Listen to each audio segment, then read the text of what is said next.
Learner lab classes में आप सभी का स्वागत है। आज का हमारा नया टॉपिक है एक चर का द्विघात समीकरण। तो एक चर का द्विघात समीकरण में किसे कहेंगे एक चर का द्विघात समीकरण?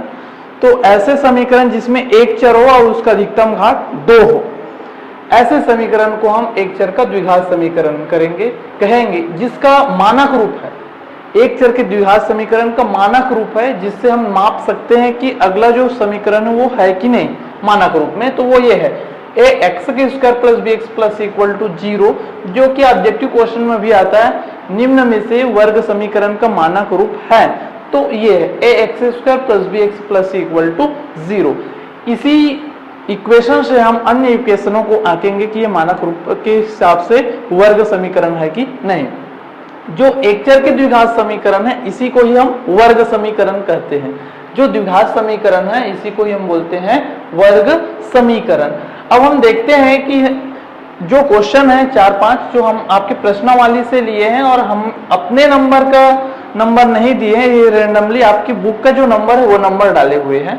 तो यहाँ पहला क्वेश्चन हमारे पास x square plus 3x minus 2 equal to 0 क्या वर्ग समीकरण है कि नहीं।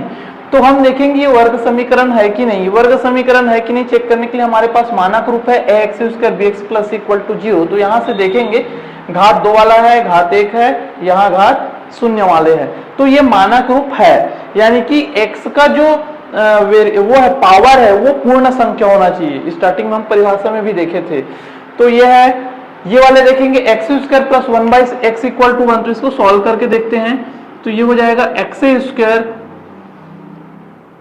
X cube plus 1 divided by x equal to 1। Cross multiply करेंगे, एक्स स्क्वायर का गुना एक्स से तो एक्स क्यूब, यहाँ कुछ नहीं मतलब 1 है, 1 का गुना 1 से तो 1, फिर हर का गुना हर से तो x।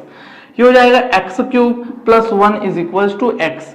बराबर वाले हैं, इक्वल वाले हैं, तो वहां भी क्रॉस मल्टीप्लाई होता है और यहाँ जो क्रॉस मल्टीप्लाई होता है वो डिवाइड हर का और नहीं होता है। तो ये x का गुना 1 से तो x।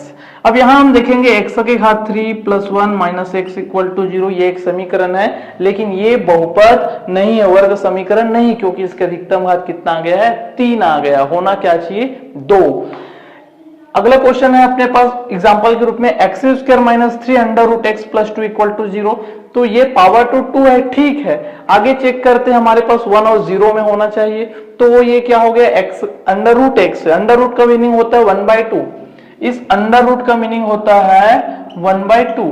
तो यहाँ x का जो पावर है 1/2 हो गया, जो कि संभव नहीं है इस रूप के हिसाब से। तो ये भी वर्ग समीकरण नहीं है। x plus y equal to 10।